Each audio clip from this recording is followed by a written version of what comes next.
Jack, if Nebraska's in the building, Anthony Smith is in the building. We're going to do this thing one more time. And, bro, it's emotional for me just sitting here talking. Anthony Smith's big UFC send-off raises the question, is there more than one way to have a good career in MMA? Here's a question that seemed to animate the internet during Saturday's UFC Kansas City event. Did Anthony Smith have a great MMA career? If his preemptive retirement announcement can be believed, and in this sport, that's always a sizable if, Saturday's first-round knockout loss to Zhang Mingyang officially closed the book on Smith's fighting career. It ends with 60 professional fights, 38 wins, and 22 losses, according to the official. For you. Yeah, man, it's time though. It really is. It's not that I'm not quitting this thing because I can't be competitive anymore. There's not guys that I'll still beat. Record.it also ended with a glowing send-off from the UFC, which put together a tribute video fit for a legend or at least a former champion. Smith isn't either of those things. He had a solid UFC tenure, going 13-12 over the course of about 9 years with the promotion. He posted losses in most of the fights he had against big-name opponents, including his lone UFC title shot against Jon Jones. His biggest wins?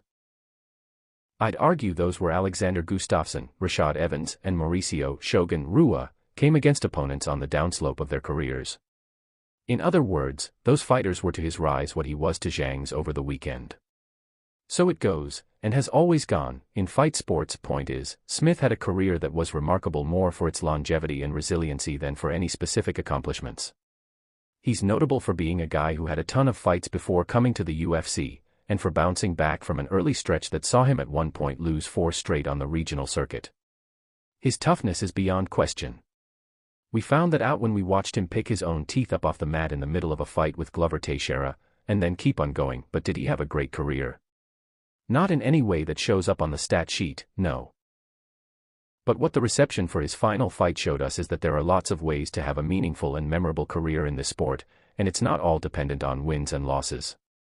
A big part of the reason Smith got such a warm farewell, in addition to the fact that he has an ongoing working relationship with the UFC on the broadcasting side of things, is because of the way he managed to connect with people.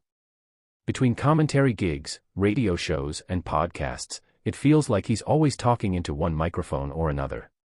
That makes him feel like he's very much in the fandom, rather than just another fighter who shows up on television every few months and then disappears once the ESPN Plus stream shuts off. He's also been open about all the things he's gone through over the years, from a home invasion burglary to the sudden death of a longtime coach to the mental struggles that come with losing and aging in an unforgiving sport. In a way, it helped that Smith wasn't ever some amazing athlete towering over his peers. He came off more as a regular guy who overachieved just because he never quit. That right there makes for a pretty good career. It does. UFC fighter Cedric Dumas is behind bars in the Florida Panhandle on robbery and battery charges.